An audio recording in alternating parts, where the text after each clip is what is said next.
옛날에도 다른 나라에 갔을까? 글 홍영의.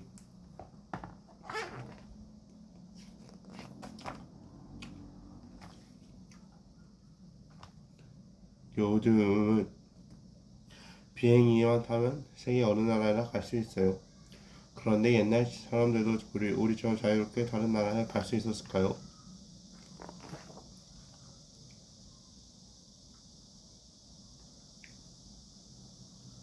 옛날 사이 길이 모여 이야기를 했어요. 바로 초원길, 비단길, 바닷길이었지요. 사이길은 서로 자기 자랑을 늘어놓았어요. 어느 길이 더 훌륭한가를 따지는 것이었지요. 배를 타고 거칠 것 없이 무리로 나아가니 당연히 내가 제일 훌륭한 길이지. 바닷길의 물결을 출렁이며 말했어요. 무슨 소리야? 나는 동양과 서양을 이은 최초의 길이라고. 초원길은 풀이 잔뜩 쌓여고 소리쳤어요. 이봐, 나는 유럽까지도 갈 수 있는 길이야.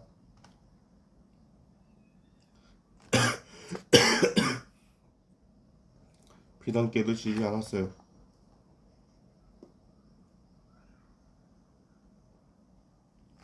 그러나 초원길에 으스대며 얘기했어요. 나는 천동기 문화를 동양에 전해 주었어. 어느 날 내 위로 스키 타는 일본 민족이 지나갔지. 그들은 페르시아에서 천동기 만드는 방법을 알아왔어. 초원길에는 파릇파릇 풀이 다 있어서 말을 타고 가축을 기르는 사람들이 많이 지나다녔어요.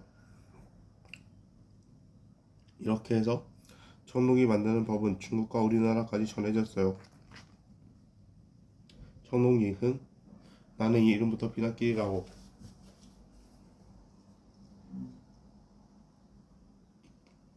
나를 통해 중국의 비단이 서양에 전달되었지. 어때, 멋지지? 비단길이 앞으로 나서며 말했어요. 그러자 바닷길도 이에 질세가 끼어들었어요. 나는 일본, 중국 그리고 멀리 서양까지도 갈 수 있다고. 새 길의 싸움은 끝이 보이지 않았어.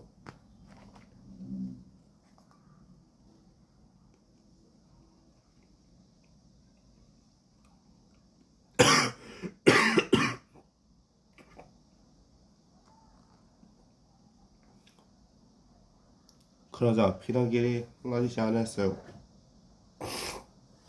좋아, 그러면 사람들이 어떻게 다른 나라에 가는지 한번 살펴보자. 그러면 어느 길이 제일 훌륭한지 알 수 있을 거야. 그래, 그게 좋겠어. 세 길은 각각 자신의 길 위를 지나는 나그네들을 지켜보기로 했어요. 그때 비단길에 어떤 사람이 말을 달리며 나타났어요.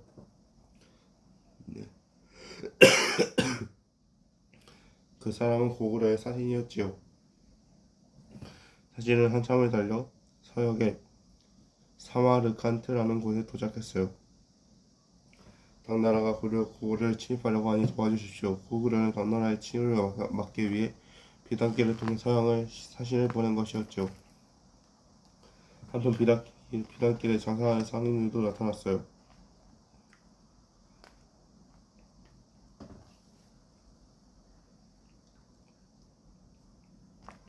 상인들은 얼마 전 가다가 길에서 쉬고 있는 스님을 발견했지요. 스님, 어디로 가십니까? 중국에 거쳐 인도에 가는 중입니다. 인도에 가서 불교를 배우고 올 생각이지요. 저희는 비단을 팔러 가는 길입니다.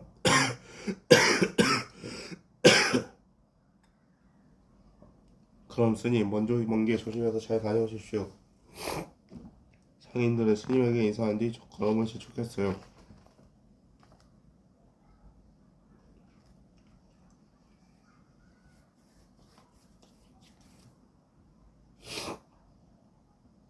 상인들은 로마에서 물건을 가지고 오던 다른 상인들을 만났어요. 이들은 장사를 크게 벌이는 사람들로 카라반이라고 해요. 로마 상인은 싣고 온 물건을 보여주며 말했어요. 지금 로마에서는 비단으로 옷을 만들어 입는 것이 유행이나요. 중국의 모든 비단을 가져다 팔아도 모자랄 지경이지요.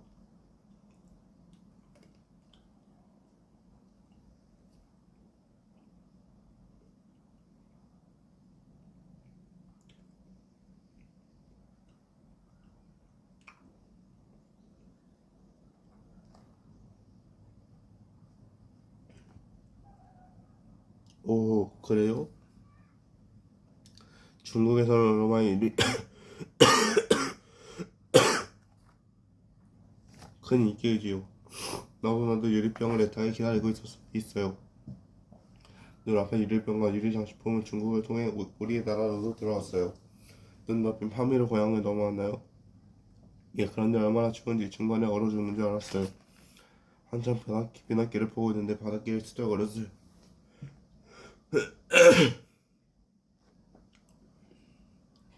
그만하면 됐어. 이제 내 길도 좀 보자. 새 길은 바닷길로 눈길을 돌렸어요. 잔잔한 바다에 커다란 배 한 척이 떠 있었어요. 자, 어서 일본으로 갑시다. 일본으로 물건을 팔러 가는 신라 사람들이 탄 배였어요. 배는 바람을 타고 앞으로 나아갔어요. 사람들은 배 위에 모여 이야기를 나누었어요. 다음에는 당나라로 간다면서요. 그곳에 신라 사람들이 모여 사는 신라방이 짤속. 신라 사람들이 모여 많아 신라 물건도 많이 싣는다고. 배는 어느덧 일본에 도착했어요. 일본 사람들은 신라 사람들을 반갑게 맞이했어요. 신라 사람들이 일본에 가서 뛰어난 책이나 미술품을 전해 주었거든요. 참, 지난번에는 당나라의 신라 유학생이 몇 명이나 갔나요? 한 100여 명 정도가 바닷길로 갔답니다. 앞선 문물을 전해주니 바닷길은 참 고마운 길이에요.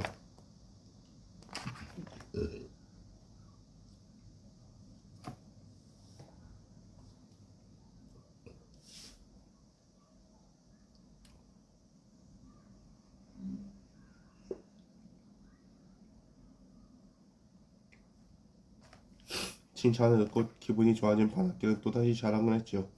참, 이런 이야기도 있지. 나를 통해 신라 사람이 일본에 가서 왕이 되었다는 이야기 말이야. 옛날 신랑에 연호랑을 세워 부부가 살고 있었어. 하루는 연호랑이 고기를 잡으러 바닷가 바위에 올랐는데 바위가 갑자기 움직이지 뭐야. 그런데 동쪽으로 흘러 일본에 도착했어. 일본 사람들은 연호랑을 신비스러워 왕으로 삼았어. 한편 세훈녀는 남편을 찾기 위해 바위에 올랐네. 그랬더니 바위가 또 일본으로 가는 거야. 마침내 세훈녀도 일본의 왕비가 되었단다. 비단길과 바닷길의 이야기를 듣고 있던 초원길은 쌤이 났어요. 비단길이 생기면서 전혀 초원길로 다니는 사람이 줄었거든요. 초원길로 가는 사람도 보이지 않고 자랑거리도 떠오르지 않았어요. 그래서 초원길은 심소를 부리기 시작했어요. 어디 다른 나라의 부상이 갈 수 있는지 보자. 초원길은 바람을 찾아갔어요. 바람님, 저 좀 도와주세요. 비단길을 가던 사람들이 다클라막한 사막에 도착했을 때였어요. 으아, 모래폭풍이다. 갑자기 모래 회오리 바람이 불어왔어요. 모두 엎드리세요. 허허벌 판인 모래사막에서는 붙잡을 만한 것이 없었죠. 아, 내 낙타. 어떤 상인의 낙타가 바람에 날아가 버렸어요. 애써 가지고 온 물건들도 여기저기 흩어졌지요. 모래바람 때문에 한치 앞도 보이지 않았어요. 사람들은 낙타줄을 꼭 잡고 앞으로 나아갔지요. 또 얼마 갔지 않아 이번에는 뜨거운 태양 아래 온몸이 타는 것 같았어요. 너무 목말라 더는 못 걷겠어. 이 모습을 본 비단길은 삶이 너무 가였어요. 하지만 도와줄 방법이 없어서 발만 동동거렸지요. 그때 갑자기 바닷길에 외치는 소리가 들렸어요. 아니, 이게 무슨 일이지? 그렇지. 사람들이 너무 위험해. 바닷길에 갑자기 먹구름이 몰려들더니 산만한 파도가 들어왔어요. 당나라로 가던 배는 이쪽 저쪽으로 흔들렸지요. 앞에 바위가 있으니 조심해. 돛대가 부러질 것 같아요. 사람들은 배 기둥을 잡고 부들부들 떨었어요. 바닷길로 사람들을 도와주려고 애를 썼지만 소용이 없었어요. 배는 곧 부러질 것 같았지요. 초원길은 속으로 고소해졌어요. 이제 자기들이 더 훌륭한 길이라고 자랑하지 못하겠지. 그런데 시간이 지나면서 초원길은 마음이 무거워졌어요. 괜히 나 때문에 사람들이 다치면 어떡하지? 초원길은 사람들이 걱정되었어요. 그래서 얼른 바람에게 달려갔지요. 바람님, 제가 잘못했어요. 이제 그만해주세요. 바람은 이미 초원길의 마음을 알고 있었는지 금세 산들산들 불어듯 부드러운 바람으로 바뀌었어요. 휴, 다행이다. 바람이 멈췄어. 그러면 막이래. 사막에서는 모래바람을 조심해야 한다고. 비단길을 지나던 사람들은 옷과 짐에 쌓인 모래를 툭툭 털었어요. 또 바람이 불기 전에 어서 갑시다. 바닷길의 사람들도 배에 찬 바닷물에 포용을 말했어요. 바닷길은 빠르기는 해도 위험하지요. 벤은 어느새 동나라 신라방에 닿았답니다. 초원길은 부끄러운 마음에 얼굴이 빨갛게 되었어요. 그리고 사실대로 이야기했어요. 미안해, 내가 셈이 나서 그랬어. 괜찮아, 다친 사람은 아무도 없잖아. 그래, 그러고 초원길은 아주 옛날 신석기 시대부터 있었던 길이잖아. 우리는 네가 보던 걸 초원길이 머리를 끄적이고 말했어요. 우리는 모두 중요하고 훌륭한 길이야. 우리를 통해 사람들이 다른 나라에 갈 수 있으니까. 새 길은 서로 자랑하려고 했던 것을 창피해하면서 화해를 했어요.